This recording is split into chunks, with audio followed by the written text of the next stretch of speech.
আসসালামু আলাইকুম ওরহমতুল্লাহি ওবরাকাতু। ইন্নাল হামদুলিল্লাহ ওয়াসসালাতু ওয়াসসালামু আলা রাসূলিল্লাহ। দর্শকবৃন্দ, আপনাদের সামনে একটি গুরুত্বপূর্ণ তথ্য নিয়ে মাসালা নিয়ে উপস্থিত হয়েছি। আর তা হলো এই যে মুহররমুল হারাম মাসের 10 তারিখে অর্থাৎ আশুরার দিন কারবালা প্রান্তরে নবীজির লাখতে জিগার হযরত হুসাইন রাদিয়াল্লাহু আনহুকে এবং তার সাথে তার পরিবারের অনেককেই নির্মমভাবে শহীদ করে দেওয়া হয়েছিল। তো তাকে এবং তার পরিবারের লোকেদেরকে শহীদ করে দেওয়ার পিছনে কাদের হাত ছিল? বিশেষ করে Yazid, Ubaidullah bin Ziyad, Omar ibn Saad, Shimr, Sinan এবং কুফার ওই সমস্ত গাদ্দাররা ধোঁকাবাজদেরকেও অপরাধীর কাঠগড়ায় দাঁড় করানো যায়, যারা হযরতে হোসেন রাদিয়াল্লাহু আনহুর কাছে চিঠি পাঠিয়েছিল, একাধিক চিঠি পাঠিয়েছিল, যাতে লেখা ছিল ইয়াজিদের হুকুমত রাজত্ব এখনও নড়বড় শক্তিশালী হয়নি এবং আমরা ইয়াজিদের খেলাফতকে মেনে নিইনি, আপনার হাতে বায়াত হবে, আপনি আসুন। পরবর্তীতে তারা বিচ্ছিন্ন হয়ে পড়েছিল নিজেদের স্বার্থকে রক্ষার জন্য, নিজেদের স্বার্থ চরিতার্থের জন্য তারা লেজ গুটিয়ে পালিয়েছিল। ইহারাই আসলে শিয়া ছিল। যাই হোক, তো বিশেষ করে ইয়াজিদের ব্যাপারে আমাদের মওকিফ কি, আমাদের মত কি? দেখা যায় আমাদের সামনে বিভিন্ন ভিডিও সোশ্যাল মিডিয়াতে গার্দিশ করছে এবং সাধারণ মানুষের সামনে সে সমস্ত ভিডিও আসছে, তারা দেখছে। এমনকি ভিডিও দেখার ফলে এমন কিছু কথাবার্তা বলা হচ্ছে, ইমানটুকু যতটুকু আছে দেখা যাচ্ছে ইমানই চলে যাওয়ার মতো কার্যকলাপ, ইমান সালব হয়ে যাওয়ার মতো কার্যকলাপ, কথাবার্তা বের হয়ে আসছে অজান্তে। এবং কিছু মানুষের বায়ান বক্তব্য শুনে একদল আলেম তারা বলছে, বিভিন্ন স্কুল অফ থট থেকে তাদের সম্পর্ক, বিভিন্ন মতদর্শের আলেম তারা নিজেদের সোশ্যাল মিডিয়াতে আসার পরে নিজেদের মত তারা ব্যক্ত করছে। একদল আলিম তারা বলছে, দেখা যাচ্ছে ইয়াজিদকে রহমতুল্লাহি আলাইহি বলছে, প্রশংসামূলক বাক্য তারা বলছে, সেন্টেন্স ব্যবহার করছে। একদল আলিম তারা ইয়াজিদকে কাফের বলতেই হবে, ইয়াজিদ কাফের, ইয়াজিদের উপরে লান তান করছে, যে লানাতুল্লাহি আলাইহি করতেই হবে, লান অভিশাপ দিতেই হবে। বাড়াবাড়ি ছাড়াছাড়ি উভয় ধরনের বক্তব্য পাওয়া যাচ্ছে। তো ইয়াজিদের ব্যাপারে আমাদের মওকিফ কি, আমাদের মত কি?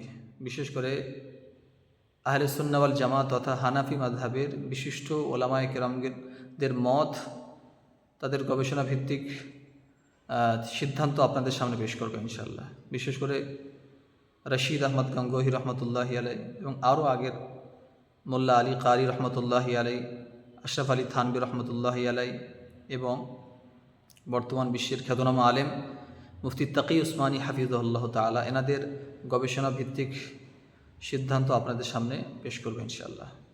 বিশেষ করে এই বিষয়টা বোঝার জন্য আমাদেরকে একটু আগে থেকে ঘুরে আসতে হবে।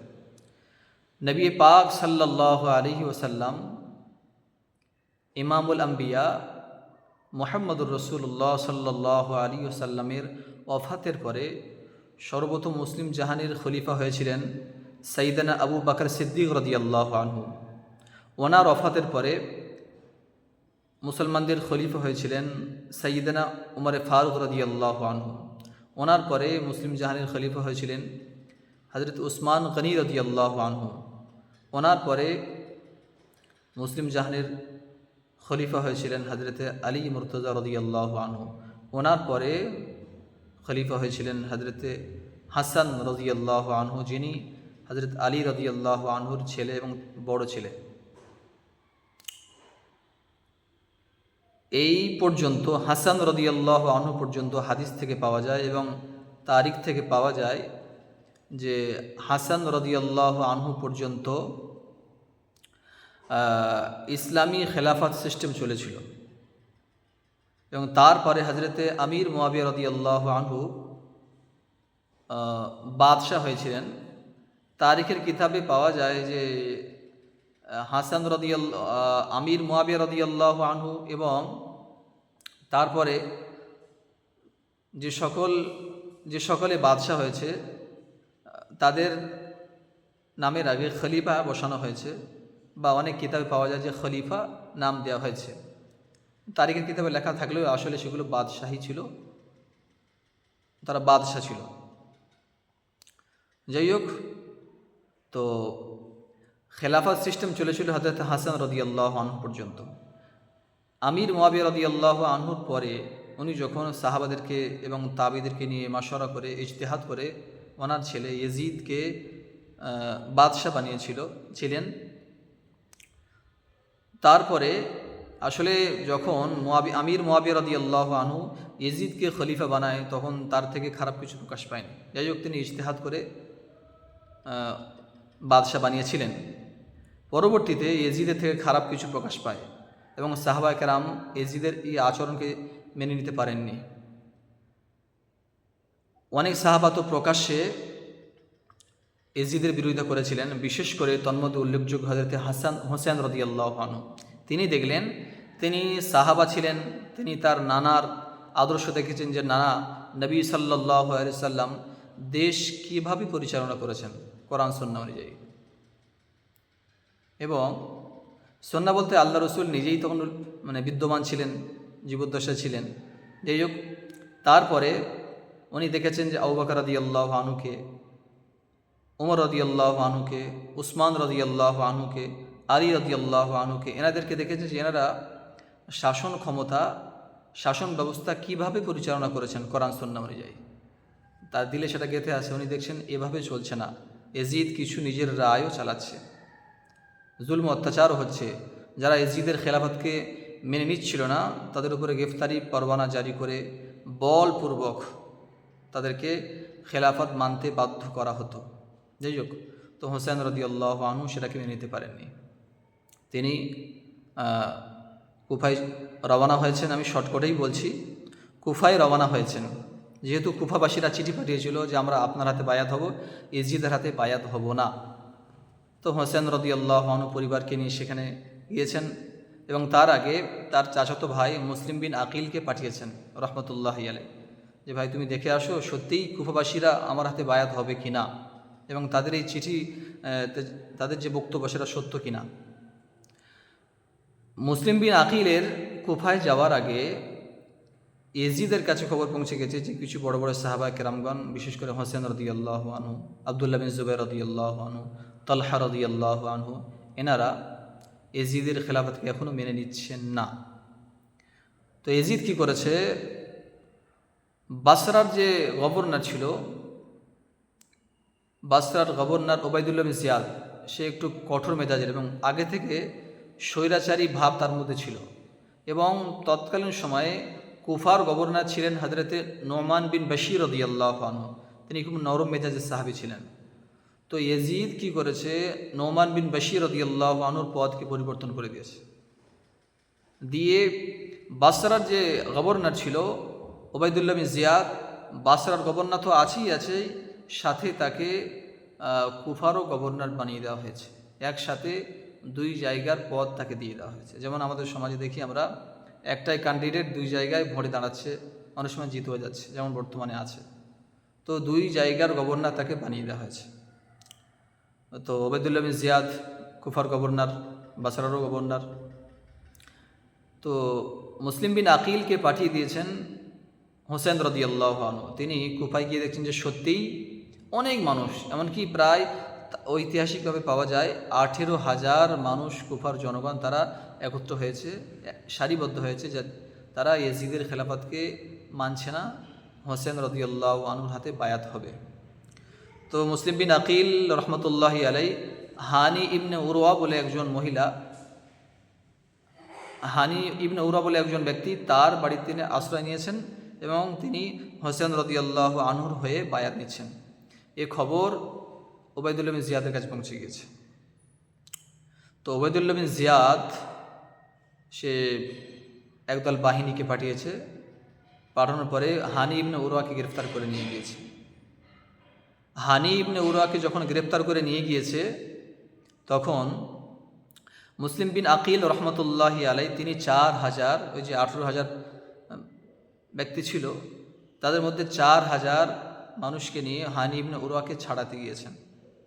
4,000 ব্যক্তিকে যখন নিয়ে যাচ্ছেন, তখন তাদের পিতামাতা ভাই বোন এসছে, এই তোরা চলে যা, চল আমরা বাড়িতে ফিরে যাই, কারণ গ্রেফতারি পরোয়ানা জারি করে দিয়েছে। এজিদ বলেছে ওবায়দুল্লাহ বিন জিয়াদকে, যারা আমার খেলাফতকে মানবে না তাদেরকে গ্রেফতার করবে।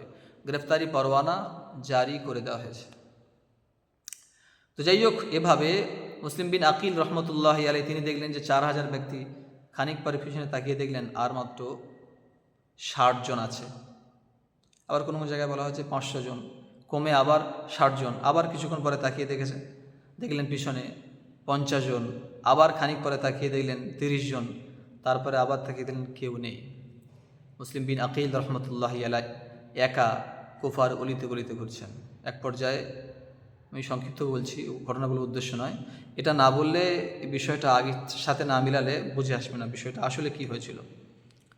যথাসাধ্য ইনশাআল্লাহ চেষ্টা করব সঠিক ইতিহাসটা, সঠিক তারিখটা, ইতিহাসটা ইনসাফের সাথে, আদল ইনসাফের সাথে, ন্যায়পরতার সাথে তুলে ধরবে ইনশাআল্লাহ, যাতে মানুষের কাছে সঠিক মেসেজ যায়, বার্তা যায়। তো যাই হোক, তো এক পর্যায়ে মুসলিম বিন আকিল রহমতুল্লাহ আলীকে গ্রেফতার করে নেওয়া হয় এবং কুফার গভর্নর হাউসের ছাদ থেকে ওনাকে ফেলে নির্মমভাবে শহীদ করে দেওয়া হয়েছে। যাই হোক, উনি শহীদ করে দেওয়ার আগে মুসলিম বিন আকিল উনি একজনকে পাঠিয়েছেন যে ভাই এখনই যাও, আমি চিঠি পাঠিয়ে দিয়েছি হোসেন রাদিয়াল্লাহুর কাছে যে ভাই তুমি আসো, সত্যিই কুফার অধিবাসীরা তোমার হাতে বায়াত হবে। এত মানুষ, 18,000 মানুষ। তো উনি রওনা হয়ে গিয়েছেন হোসেন রাদিয়াল্লাহু আনহু সপরিবার নিয়ে। এদিকে উনি একজন ব্যক্তিকে, মুসলিম বিন আকিল রহমতুল্লাহি আলাই, চিঠি লিখলেন। আবার সেই চিঠি লেখার পরে বললেন যে ভাই এখনই যাও, হোসেন রাদিয়াল্লাহু আনহুকে খবর দাও উনি যেন না আসে, আসলেই কুফার অবস্থা ভালো নয়। এদিকে হোসেন রাদিয়াল্লাহু আনহু সফর করে এক পর্যায়ে ইরাকের কাছাকাছি এসে গিয়েছেন। আসার পরে তিনি দেখলেন যে আসলেই কুফাবাসীরা চিঠিতে যে লিখেছিল সেটা আসলেই সত্য ছিল না। ইয়েজিদের খেলাফত খুব ভালোভাবে শক্তিশালী হয়ে গিয়েছে এবং মুসলিম বিন আকিল রহমতুল্লাহ আলীকে শহীদ করে দেওয়া হয়েছে। যাই হোক, তো এক পর্যায়ে অনেক তারিখের কিতাবে পাওয়া যায় যে হোসেন রাদিয়াল্লাহু আনহু দেখছেন পরিস্থিতি ভালো নয় বলে ফিরে আসতে চেয়েছিলেন, কিন্তু মুসলিম বিন আকিল রহমতুল্লাহ আলীর ভাই ছিল। উনি বললেন আপনি যেতে পারেন, কিন্তু আমি যাব না, আমার ভাইকে শহীদ করে দেওয়া হয়েছে, আমার ভাইয়ের খুনের বদলা নেব আমি। যাই হোক, তো হোসেন রাদিয়াল্লাহু আনহু শেষ পর্যন্ত উনি গেলেন এবং চিন্তা করলেন যে সত্যিই যদি কুফার অধিবাসীরা যে তারা আমার হাতে বায়াত হবে বলেছে, এত হাজার মানুষ, যে এজিদের খেলাফত হয়তো শক্তিশালী হয়ে গিয়েছে, কিন্তু এত হাজার মানুষ যে আমার হাতে বায়াত হয় বলেছিল, যদি আমি না যাই হয়তো বিশ্বাসঘাতকতা হতে পারে, যাই। তো হোসেন রাদিয়াল্লাহু আনহু উনি গেলেন। যাওয়ার পরে এক পর্যায়ে ওবায়দুল্লাহ বিন জিয়াদ ওমর ইবনে সাদের নেতৃত্বে এক দলকে পাঠালো সেনাবাহিনীকে এবং গ্রেফতার ওনাকে মহাসারা করে নেওয়া হলো, ঘিরে নেওয়া হলো। হোসেন রাদিয়াল্লাহু আনহু বললেন যে আমাকে তোমরা এজিদের সাথে সাক্ষাৎ করতে দাও। 3টে উক্তি উনি পেশ করেছেন যে আমাকে তোমরা এজিদের সাথে সাক্ষাৎ করতে দাও, যদি আমি পরিস্থিতি ভালো বুঝি, সব কিছু ঠিকঠাক হয়, তাহলে আমি নিজেই নিজেকে সফর করে দেবো, এজিদের হাতে বায়াত হয়ে যাব। আর যদি এমনটা না হয়, তোমরা আমাকে আবার মক্কায় ফিরে যেতে দাও। আর যদি তাও না হয়, তাহলে আমাকে কোনো মুসলিম এলাকায় পৌঁছে দাও, আমি সেখানে একজন সাধারণ মানুষের মতো জীবনযাপন করব। তো ওবায়দুল্লাহ বিন জিয়াদ একটাও কথাকে মানেনি। আসলে হোসেন রাদিয়াল্লাহু আনহু যুদ্ধ করতে যাননি, এর একটা বড় কারণ হচ্ছে এটাই, প্রমাণ হচ্ছে এটাই, উনি ওনার পরিবারকে নিয়ে গিয়েছেন। আর ইসলামের একটা নীতি হলো এটাই, জিহাদে বাচ্চাদেরকে, পরিবারকে, মহিলাদেরকে, বয়স্কদেরকে নিয়ে যাওয়া হয় না। উনি আসলেই জিহাদের উদ্দেশ্যে যাননি। পরবর্তীতে 10 তারিখে জিহাদের ঘোষণা হয়ে গিয়েছে এবং সেখানে জিহাদ হওয়ার পর নির্মমভাবে হযরত হোসেন রাদিয়াল্লাহু আনহুকে শহীদ করে দেওয়া হয়েছিল। যাই হোক, কথা হচ্ছে এটাই যে ইয়াজিদ সুস্পষ্টভাবে মুফতি তাকি উসমানী হাফিজাহুল্লাহ, রশিদ আহমদ গঙ্গোই রহমতুল্লাহি আলাই, মোল্লা আলী কারি রহমতুল্লাহি আলাই, এদের গবেষণা যে সুস্পষ্টভাবে এমন কোনো সহি ঐতিহাসিকভাবে সহি সনদে, সূত্রগতভাবে বিশুদ্ধ সনদে এমন কোনো বর্ণনা পাওয়া যায়নি যেখানে ইয়াজিদের অর্ডারেই, ইয়াজিদের হুকুমেই হোসেন রাদিয়াল্লাহু আনহুকে শহীদ করে দেওয়া হয়েছিল, এমন কোনো বর্ণনা পাওয়া যায় না। তবে অবশ্যই এর কারণে এজিদের প্রশংসা করা হবে এমনটা নয়। অবশ্যই এজিদ ফাসিক, ফাজের, গুনাহগার, অপরাধী। কারণ এজিদের শাসন আমলেই হয়েছিল, কিন্তু এজিদ এর কোনো রিয়াকশান নেয়নি, ওবায়দুল ইবনে জিয়াদকে তার পদ থেকে বরখাস্ত করেনি। অবশ্যই অপরাধী। এবং অপরাধী হওয়ার আর একটা বড় কারণ হলো এজিদ গ্রেফতারি পরোয়ানা জারি করেছিল, এটাও একটা বড় অপরাধ ছিল। যাই হোক, তো বিশেষ করে আকাবিরিনগণ, মোল্লা আলী কারি রহমতুল্লাহি আলাই উনি বলেছেন, উনি শারুল আমালি লি মোল্লা আলী কারি রহমতুল্লাহি আলাই উনি বলেছেন যে ফালা শাক্কা আন্না সুকুত আসলাম, এজিদের ব্যাপারে কোনো সন্দেহ নেই যে চুপ থাকাই নিরাপদ, চুপ থাকাই নিরাপদ। কারণ সহি শুদ্ধ বর্ণনা পাওয়া যায়নি যে এজিদের হুকুমেই শহীদ করা হয়েছিল। কাফের হওয়ার সহি শুদ্ধ বর্ণনা পাওয়া যায় না, তবে অবশ্যই অপরাধী। মারুফুস সুনানে আল্লামা ইউসুফ বিন নূর রহমতুল্লাহি আলাইহি তিনি বলেছেন, ওয়ায়াজিদু লা রাইবা ফি কাউনি ফাসিকান, এজিদের ফাসিক হওয়ার ব্যাপারে কোনো সন্দেহ নেই। ওয়ালি উলামা ই সালাফ ফি ইয়াজিদা ওয়া কতলিহিল ইমাম আল হুসাইনা খিলাফুন ফিল লানি ওয়াত তাআকুফ। তবে আমাদের সালাফ যারা ছিলেন, পূর্বসূরি ওলামা কেরামগণ যারা ছিলেন, ইয়াজিদের ব্যাপারে এবং হোসেন রাদিয়াল্লাহু আনহুকে শহীদ করে দেওয়ার ব্যাপারে, যে তাকে লান তান করা হবে কিনা, অভিশাপ দেওয়া হবে কিনা, এ ব্যাপারে ইখতিলাফ ছিল। তো ক্বালা ইবনুস সালাহ ফি ইয়াজিদা, ইমাম ইবনুস সালাহ রাহিমাহুল্লাহ তিনি বললেন, ফি ইয়াজিদা সালাসু ফিরাকিন, ইয়াজিদের উপরে লান তান করা হবে কিনা, অভিশাপ দেওয়া হবে কিনা, চুপ থাকতে হবে কিনা, এই ব্যাপারে উনি বলেছেন যে তিনটে মত পাওয়া যায়, তিনটে ফেরকা।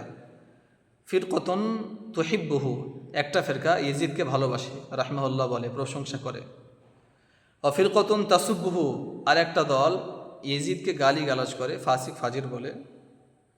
ফিরকতুন মুতাওয়াসসিতাতুন লা তাতাওয়াল্লাহু ওয়ালা তালআনুহু, আর তৃতীয় একটি ফেরকা দল হলো যে এজিদকে ভালোবাসে না, ওয়ালা তালআনুহু, এজিদকে অভিশাপও দেয় না, কাফেরও বলে না। ক্বালা হাদিহিল ফিরকাতু হিয়াল মুসিবা, এই ফেরকাটাই হলো সঠিক। অর্থাৎ লান তান করার প্রয়োজন নেই, কাফের বলার প্রয়োজন নেই, আর কাফের বলার তো প্রমাণ পাওয়া যায় না, অভিশাপ করার কোনো প্রয়োজন নেই এবং প্রশংসা করারও কোনো প্রয়োজন নেই, সুকুত থাকতে হবে। যাই হোক, এবং রশিদ আহমদ গাঙ্গুহি রহমতুল্লাহি আলাইহি তিনি বলেছেন যে আমরা মুকাল্লিদ, আমাদের উচিত এ ব্যাপারে সুকুত, চুপ থাকাই নিরাপদ। এবং উনি বলেছেন যদি কোনো ব্যক্তি অভিশপ্ত হওয়ার যোগ্য বা লান করার যোগ্য হয়, তাহলে এই লানত করাটা আমাদের জন্য ফরজ নয়, ওয়াজিব নয়, মুস্তাহাব নয়, সুন্নাত নয়, মুবাহ পর্যায়ের, করতে পারে নাও করতে পারে। তো খামোখা সেই কাজে একজন মুমিন ব্যক্তির লিপ্ত হওয়ার কোনো প্রয়োজন নেই। তো এজিদ অবশ্যই অপরাধী, অবশ্যই গুনাহগার, এতে কোনো সন্দেহ নেই। তবে কাফের ছিল না, এই ধরনের কোনো বর্ণনা পাওয়া যায় না। আমার গবেষণা যতটুকু, আমি অনেক ছোট মানুষ, যদি এজিদকে কাফের বলা হয় তাহলে অনেক সাহাবার উপরে এতরাজ আসবে। যেমন হযরত আব্দুল্লাহ ইবনে ওমর রাদিয়াল্লাহু আনহু এবং আব্দুল্লাহ ইবনে আব্বাস রাদিয়াল্লাহু আনহু, আনাস ইবনে মালিক রাদিয়াল্লাহু আনহু, অনেক প্রবীণ সাহাবী, এনারা কিন্তু বায়াত হয়েছিলেন। কারণ কি, সাহাবার এনারা এই ভেবে বায়াত হয়েছিলেন, তারিখ থেকে পাওয়া যায়, তারিখে তাবারি আর অন্যান্য কিতাব থেকে, যে দেশে রাষ্ট্রে পরিস্থিতি থাকবে, রাষ্ট্রে মানে ফিতনা যাতে না ছড়ায়, যার জন্য ওনারা বায়াত হয়েছিলেন যে ফিতনা যাতে না হয়। কিন্তু সাহাবা কেরাম থেকে এমন প্রমাণ পাওয়া যায়নি যে তারা কাফের হাতে বায়াত হয়েছেন। এবং বুখারীতে একটি রেওয়ায়াত এসছে, নবীজি বলেছেন যে সুখে দুঃখে আনন্দে তোমরা মানে যিনি শাসক তাকে মেনে নেবে, তার শাসনের বিরুদ্ধে কোনো ধরনের কোনো ব্যবস্থাপনা গ্রহণ করবে না। হ্যাঁ, ইল্লা আন তারাও কুফরান বাওয়াহা, হ্যাঁ যদি তোমরা কোনো প্রকাশ্য কুফরি দেখতে পাও, আল্লাহ নবী বললেন যদি তোমরা কোনো প্রকাশ্য কুফরি দেখতে পাও, ইনদাকুম মিনাল্লাহি ফিহি বুরহান, যে ব্যাপারে তোমাদের কাছে আল্লাহ তাআলার পক্ষ থেকে সুস্পষ্ট প্রমাণ আছে, কুফরি যদি দেখতে পাও তাহলে তোমরা বিরোধিতা করতে পারো। তো সাহাবায়ে কেরাম প্রকাশ্য কুফরি দেখতে পাননি, যার কারণে কিছু সাহাবায়ে কেরাম বায়াত হয়েছিলেন, কিন্তু তাদের ইজতিহাদ আলাদা ছিল। সব সাহাবার ইজতিহাদ এক ছিল না। কারণ কেউ যদি হোসেন রাদিয়াল্লাহু আনহু এনাদের ইজতিহাদ আলাদা ছিল। দেখছেন যে ফিতনা হবে এবং ফিতনা হচ্ছে এবং বিভিন্ন মানুষের উপরে জুলুম অত্যাচার করা হচ্ছে এবং আল্লাহ নবী সেই আদর্শকে পামাল করে দেওয়া হচ্ছে, যার কারণে হয়তো হোসেন রাদিয়াল্লাহু আনহু নবীজির রক্ত, তাদের খুসুসিয়াত, তাদের বিশেষত্ব আলাদা, তিনি সেটাকে বাস্তবায়ন করতে চেয়েছিলেন যাতে জুলম সিতামকে দূর করে দেওয়া হয়, যার কারণে উনি বিরোধিতা করেছেন। এবং ওনার ক্ষমতার লোভ ছিল না, উম্মতের ইসলাম, উম্মতের সংশোধন ও আসল উদ্দেশ্য ছিল। এবং তিনি হোসেন রাদিয়াল্লাহু আনহু শেষ পর্যন্ত নিজের জীবনকে ইসলামের জন্য বিলীন করে দিয়েছেন এবং এটা প্রমাণ করে গিয়েছেন যে মারা যাব কিন্তু হককে সমর্থন করব, না হককে কখনো সমর্থন করব না। এনার ইজতিহাদ ছিল এটা। আর যে সমস্ত সাহাবা কেরাম বায়াত হয়েছিলেন তাদের ইজতিহাদ ছিল আলাদা, যে হয়তো গলত, ফাসিক, ফাজির, কিন্তু কাফের তো নয়। আর নবীজি বলেছেন যদি প্রকাশ্য কুফরি দেখতে পাও তাহলে বিরোধিতা করবে। এর অর্থ কি সাহাবা কেরাম প্রকাশ্য কুফরি দেখতে পাননি, যার কারণে তারা বায়াত হয়েছিলেন। এবং পরবর্তীতে ওয়াকায়ে হাররাতে অনেক সাহাবা কেরাম যখন কুফার মানে কারবালার ঘটনা 2 বছর পরে, কারবালার ঘটনা হয়েছিল 61 হিজরিতে, 63 হিজরিতে ওয়াকায়ে হাররার মদিনার অনেক মানুষ তারা এজিদের ব্যাপারে, এজিদের খেলাফতের ব্যাপারে বিরোধিতা করেছিল।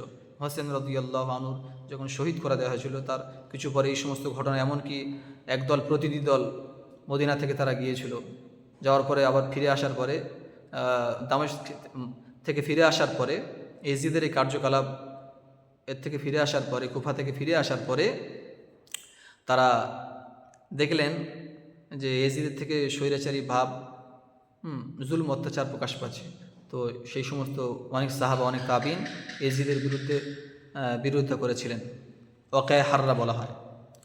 তো অনেক সাহাবা বায়াত ছিলেন তখন পর্যন্ত। তো উভয় সাহাবার ইজতিহাদ আলাদা ছিল, কারণ নবীজি বলেছেন ইদা হাকাম আল হাকিম ফাজতাহাদা ফা আসাবা ফালাহু আজরান। সহিহ বুখারীর হাদিস, যখন মুজতাহিদ ইজতিহাদ করবে এবং তার ইজতিহাদ যদি সঠিক হয় দোহরা সওয়াব পাবে, ডবল নেকি আল্লাহ তাকে দান করবেন। ওয়াইদা ইজতাহাদা ফা আখতা ফালাহু আজরুন, আর যদি ইজতিহাদ করে আর তার ইজতিহাদ যদি ভুল হয় তবুও তাকে একটা সওয়াব দেওয়া হবে। তো উভয় সাহাবার ইজতিহাদ আলাদা আলাদা ছিল। এই যোগ ইজিদের ব্যাপারে কিন্তু কুফরির সুস্পষ্ট মতবাদ পাওয়া যাচ্ছে না, যার কারণে ওলামায়ে কেরাম কাফের বলার জন্য সুস্পষ্ট প্রমাণ না পাওয়ায় কাফের বলতে নিষেধ করেছেন। এবং বিশেষ করে রশিদ আহমদ গাঙ্গুহি রহমতুল্লাহি আলাইহি তিনি বললেন যে যদি অভিশপ্ত হওয়ার যোগ্য হয় তাহলে অভিশাপ দেওয়াটা ফরজ নয়, খামোখা কাজে আমাদের পড়ার প্রয়োজন নেই। আমরা এতটা আবেগ নেব না যে তার প্রশংসা করে রহমতুল্লাহি আলাইহি বলবো, এটা বলার প্রয়োজন নেই। আর লাআনাতুল্লাহি আলাইহি বলারও প্রয়োজন নেই, অভিশাপ দেওয়ারও প্রয়োজন নেই। এ ব্যাপারে আমরা চুপ থাকব। আল্লাহ রাব্বুল আলামিন আমাদের সকলকে শোনা, বলার এবং বোঝার তৌফিক দান করুন। আল্লাহুম্মা আমিন। ওয়া আখিরু দাওয়ানা আনিল হামদুলিল্লাহি রাব্বিল আলামিন।